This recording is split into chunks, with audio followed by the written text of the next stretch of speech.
আপনারা কি জানেন যে আমরা ইবাদত করি মসজিদে, খ্রিস্টানরা ইবাদত করে কোথায়? গির্জায়, তাই না? গির্জাকে ইংরেজিতে কি বলে জানেন? চার্চ বলে। তো ইউরোপে এবং আমেরিকাতে যে গির্জাগুলো আছে, এই গির্জাগুলো তারা বিক্রি করতে শুরু করে দিয়েছে। এর কারণ খ্রিস্টানরা তাদের গির্জাগুলোতে ইবাদত করতে যায় না। আমরা তো নামাজ 3 ওয়াক্ত পড়ি, 2 ওয়াক্ত বা 5 ওয়াক্ত, 7 দিনে তো একবার হাজিরা দিতে যাই, ঠিক কিনা? তো ওদের এমন দশা যে ওদের গির্জাগুলোতে 1 মাসও যায় না, 6 মাসও একবার যায় না। তো এই গির্জা রাইখা লাভ আছে? লাভ নাই। এই গির্জা ওরা বিক্রি করতে শুরু করেছে, আর ওখানকার মুসলিম কমিউনিটির নেতারা এই সুযোগে এই গির্জাগুলো কম দামে কিনে এটারে মসজিদ বানাইতে শুরু করছে। ইউরোপ আমেরিকাতে আলহামদুলিল্লাহ, আপনারা শুনে খুশি হবেন, ওরা ইসলামিক সেন্টার বলে এগুলোরে।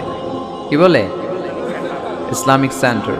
আমাদের এরকম ইসলামিক সেন্টার করা দরকার, যেখানে দার্স হবে, দার্স, রেগুলার দার্স হবে। এই যে তাফসির মাহফিলগুলো বছরে একবার, গত বছর আসছিলাম এখানে, আবার 1 বছর পরে দেখা, কি শিখলেন কি শিখলেন না, কি বুঝলেন কি বুঝলেন না, আর জানা শোনার সুযোগ হয়েছে নাই। কিন্তু সেন্টার যদি হয়, ওখানে শিশু কিশোরদের আলাদা কোরআন শিক্ষার আসর, আমার বোনদের আলাদা শিক্ষার আসর, বয়স্কদের আলাদা কোরআন শিক্ষার আসর, তারপরে সেখানে হেজামা সেন্টার থাকবে, রুকিয়া সেন্টার থাকবে, তালিম, তাদরিস, তারবিয়াত সব ব্যবস্থাপনা থাকবে।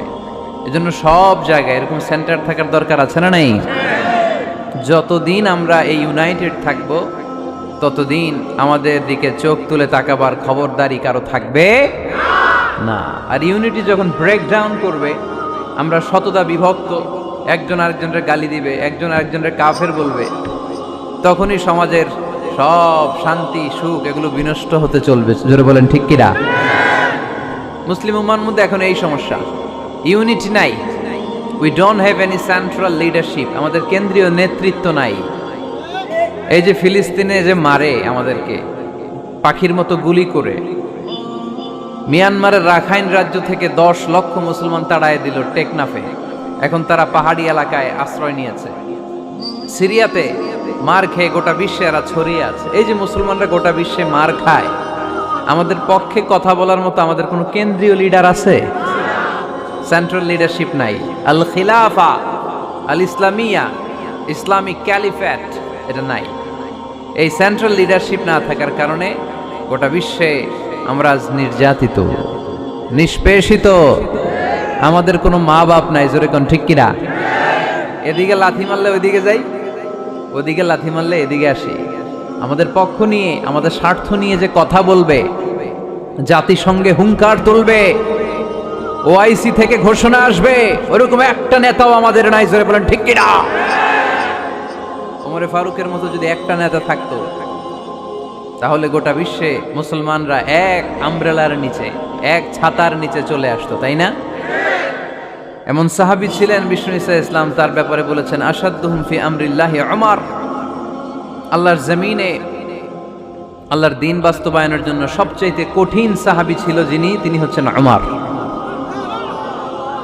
মুনাফিকরা ওমরে ফারুককে দেখে ভয় পেত, খুদ শয়তান ইবলিস ওমরে ফারুককে দেখে ভয় পেত। আলহামদুলিল্লাহ পড়বেন না? বিষ্ণু ঈসা ইসলাম বলতেন, ওমর তুমি যদি এই রাস্তা দিয়ে হাঁটো আর শয়তান তোমারে দেখে, তাহলে শয়তান এই রাস্তা রেখে দিয়ে অন্য রাস্তা দিয়ে হাঁটে। লা নবিয়্যা বা'দি ওয়ালা রাসূলা। আল্লাহ রাসূল বললেন, আমার পরে কোনো নবীও নাই, রাসূলও নাই, তবে আমার পরে কেউ যদি নবী হতো, ওমর নবী হয়ে যেত। এরকম একজন ওমরের আমাদের দরকার, এরকম একজন ওমরের অপেক্ষায় আমরা।